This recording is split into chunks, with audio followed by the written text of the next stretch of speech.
On Sirius XM radio, there is a station called Coffee House, filled with acoustic jams of regular songs. I've always been a big fan of that and small, intimate, acoustic renditions of otherwise electrified songs. Today, we're having a Coffee House version of the Trogly's Guitar Show. Welcome back, Troglodytes, to your daily dose guitar information, the Trogly's Guitar Show. We're going acoustic tonight with one of the coolest new offerings, I think. It's part of the new custom series of acoustics. So this is a rounded shoulder J45 that has just been amped up in the cosmetics department, and I'm all for it. Because normally a J45 looks like this. It's a pretty bare bones basic model. In fact, it was introduced in 1942, looked something like this, to replace the Great Depression era J35. It was just meant to be durable, no frills, some sort of a workhorse guitar for gigging musicians. So that's why in early 2024 with this new series of acoustics. Making it now a high-end offering just made me laugh, so I had to document this thing. But what is the new custom series of Gibson acoustics? Well, they took the J45, the Hummingbird, the Songwriter EC, and the SJ200, and they gave it the characteristics of a Black Beauty Les Paul Custom, birthing a custom version of all of them. The Songwriter and J45, they're brand new 5,000. The Hummingbird, unfortunately you don't get the Hummingbird anymore, that kind of stinks, but that is 6,000, and then the Big Mac Daddy SJ200, who was already fancy, but is now just dressed up in tuxedo vibes, is 7,500. So for example, a regular original collection J45 is $3,000 brand new. So what makes this $2,000 more expensive? Well, you get a really fancy peg head veneer with the Gibson Custom emblem, and it's all bound nice and fancy. You get your mother of pearl block inlays with an ebony fretboard, which also has the binding. Now the binding and the rosette were already fancy on the base model, but this one has some additional layers, 7-ply versus 3-ply. Looks like they changed the bridge pin saddle materials. That's kind of cool. I didn't know to expect that. They look brass. But we also get this fancy swoop at the bottom of the fretboard. That's new. Essentially, it mimics the open book headstock shape. Obviously, the straight up ebony finish and gold hardware if you didn't notice, and this is custom shop produced. So this is not regular production line acoustic stuff. This is the true custom shop. So at first I was a little taken aback by the price, but then once you kind of realize how much they did truly change on it, it makes sense to certain people, but definitely not to somebody who is on a budget. This is for somebody who loves the J45, but has always wanted something a little bit fancier. But cosmetically, it just looks like they slapped a Les Paul Custom's neck on an acoustic. So that's just kind of cool to me, and it does feel like it's really neck heavy. And I've always found fancifying the headstocks of classic Gibson acoustic guitars just ends up looking weird. For example, check out the Chroma series where the custom inlay's not the right size. I think they were trying to address those criticisms because look, it's full size, but one thing that's kind of making me go, huh, why does this look like a refinished guitar? Is because the binding's kind of like a creamy color, whereas the mother of pearl is like super stark white in your face. Usually those match a bit better, but if you like that whole cream binding look, that's exactly what these have. But even if they started stark white, they would eventually age. I want to talk about this case a little bit. It reminds me of the old 2018 styles. Has the old Gibson Custom Shop styling. A really nice handle. Reminds me of the old Les Paul Supreme cases. Bolted onto it, that's never gonna break, and it's nice and comfy whatever angle you want to hold it at.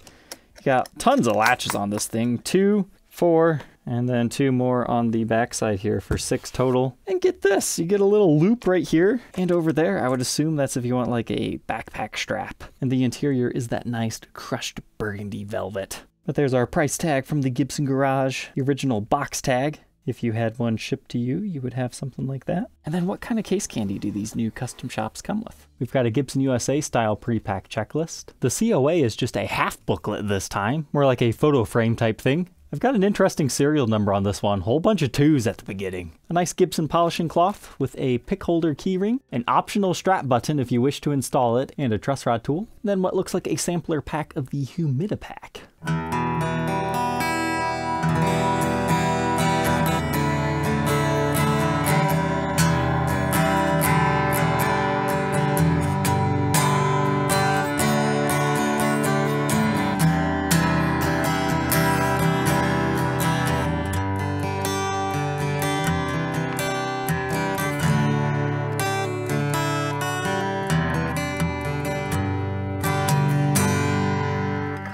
It's got some really nice mellow tones to it. That's kind of what Gibson acoustics are in my opinion. They're more mellowed. but I've never actually got to sit down and toy around with a rounded shoulder Gibson acoustic in a video before today, so let's go ahead and throw this one on the workbench, take an individual look at its parts and specs, and then sit down for a more proper playing segment.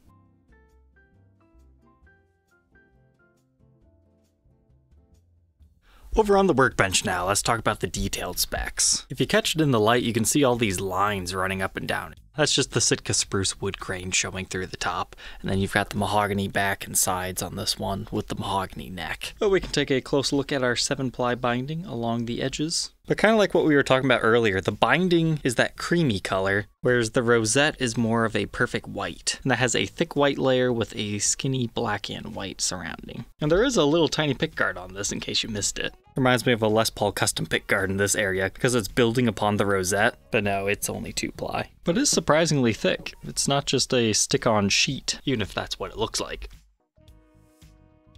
But inside our guitar, we've got our orange label, J45 Custom, with our serial number. Right at the end of our dovetail neck joint, we have our battery compartment to power our LR bag system, the Session VTC model. It's got a volume and a tone control wheel. And this utilizes X bracing that's scalloped by hand. And you can see some kerfing that's used along the edges. The mahogany wood grain's actually quite nice on this. And this is kind of cool. It appears to be an ebony bridge on this one. And you've got the mother of pearl dot inlays. Here's a quick look at our saddle. And here's the undersaddle piezo. You plug this one in on the strap button. But I was shocked. These are indeed little metal bridge pins. I had never seen that before, but to be honest, I don't do that many acoustics. I would imagine they're made of brass. Moving on from the mahogany body with the Sitka spruce top, we've got the mahogany neck with the ebony fretboard, and we've got the mother of pearl block inlays. It's nice to see true pearl inlays on something else other than a custom. Now, I will notice the acoustics within Gibson territory do not get the fret nibs, so don't be alarmed. And for the most part, the QC seems to be alright, but up here was kind of bad. There's like these black marks on the binding. Now, I did do some light sanding to kind of help get rid of some of that, but that should have been cleaned up at the factory. I'd love to say that was like fret polishing compound, but I don't know. I think it might have actually been some of the black finish. But we've got a 24 3/4 inch scale length with a 12-inch fretboard radius and a bone nut of 1.75 inches, increasing to 211 at the 12th. First fret neck depth 0.94, and at the 10th 0.98. Here it is at the first fret and 10th fret. I find that kind of strange because the spec sheet actually calls this a slim taper neck. I would not agree with that. It's small in a C shape. It's actually a little bit chunkier than that. Here's our headstock. So the more I'm looking at this, and I've gotten used to the whole color things, I just don't think the headstock is big enough yet, because the Gibson logo is like running too close to the edge. I think that's what makes it look strange. It needs to be widened just a tad. But it certainly looks a lot better than the old Chroma models. Our truss rod's looking good on this one. And we have our fancy custom truss rod cover, 2-ply, slight beveled edge. Moving on to the backside, it's an ebony finish. When you really get all up in its face, you're gonna see the polishing swirls and scratches, just from general use. What I do find strange is it almost looks like it's reacting to the case's interior because it's got its similar hex-shaped patterns. I'm not quite sure what that's about because it's similar to the pattern you see over here, but those are much larger on the guitar, so that might not exactly be what that's from. But the binding on the back is 3-ply. That's pretty traditional, and for the most part, it all looks pretty good, except right up here, slightly off center. You can really see where they join two pieces together there. Not sure if they're all like that. Kind of catches your attention if you're looking for something to nitpick. It becomes a little extra obvious because it kind of comes in at an angle. Then your neck heel and the neck itself, you come up here to your Gibson Custom logo. There is a bit of a dip to the finish by that logo, if you watch it in the light just right. So this decal does appear to stand slightly proud. I didn't even know there was a serial number on the back of this till I looked in the light. Yeah, sure enough, matches what's in the sound hole. Just a little bit hard to read, but not the worst that we've seen. And our gold Grover tuners. But all said and done, this one weighs 4 pounds, 14 ounces. Let's go ahead and hear how it sounds plugged in and unplugged.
This thing's kind of interesting. Like, when I look down at this fretboard, mainly being an electric guitar player, especially on like Les Paul Customs, it feels so familiar.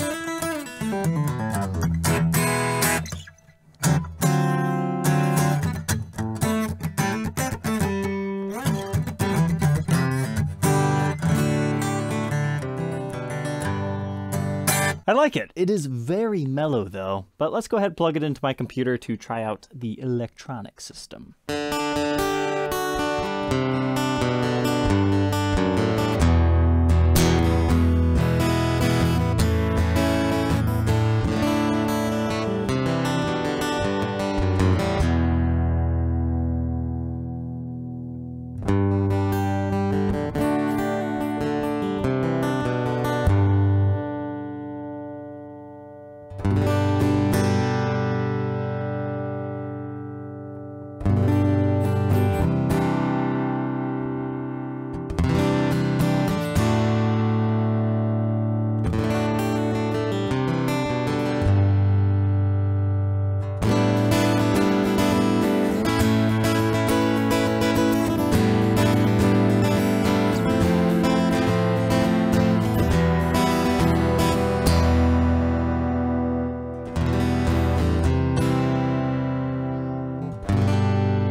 Try a different pick now.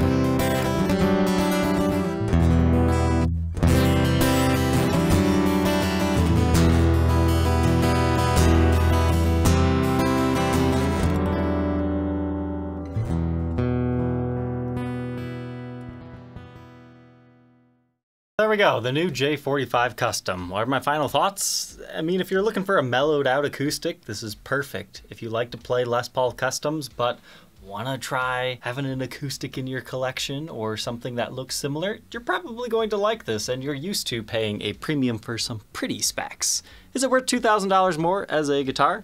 No, not necessarily, but if it inspires you in a different way, go for it. I actually really enjoyed this. The neck, it's honestly exactly what I thought it was going to be. Feels like a Les Paul Custom, but thrown on an acoustic. But yet, it's comforting to me, so I enjoyed it. Although, I did find, I just wanted like a little bit more top end and brightness out of it. But that's just kind of the signature Gibson acoustic sound for most models. But alright, Troglodytes, I hope you enjoyed. If you're interested in being the next owner of this demo unit, you can find it on my website, troglysguitarshow.com. Otherwise, we'll catch you tomorrow on the next episode. Take care.